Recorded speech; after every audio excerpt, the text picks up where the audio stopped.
So, what the research has shown us about women, adult women who are in abusive relationships and being victimized, and men who are in abusive relationships and who are doing the victimizing, what countless research studies have shown us over the decades is that there really is a cycle of violence and a connection between children growing up in violent homes and then when they become adults, either becoming abusive themselves or becoming victimized themselves.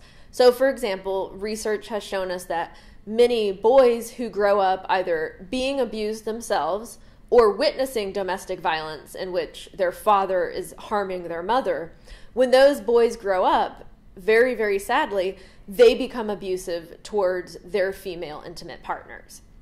And then research has also shown us that girls who grow up in violent households, they're either being abused themselves or they're witnessing domestic violence where the father harms the mother. When they grow up, often they become involved with men who start to abuse them.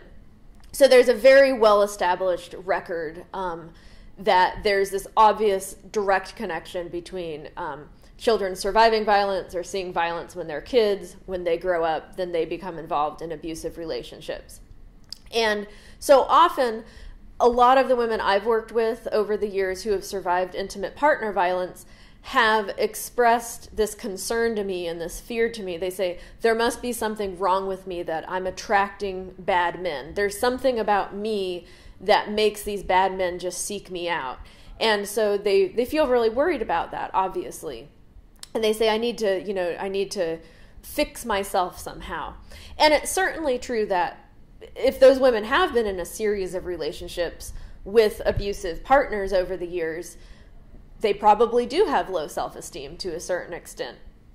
But again, this is all about sort of shifting the narrative. And so I always encourage those women to say, you know what? It's not something about you. Maybe, yes, you are vulnerable. But just because you're vulnerable, that doesn't mean it's your fault that you got in a relationship with a man who decided to control or abuse you. So it's important instead to sort of shift that narrative over and think, instead of thinking that it's women who are attracting bad men, because that ends up implicitly victim blaming the women for attracting these bad men in the first place. Instead, to think that there are men out there who derive some kind of pleasure or fulfillment from controlling their partners, and so that there are some men out there who are specifically looking for vulnerable women who they'll be able to control in a relationship.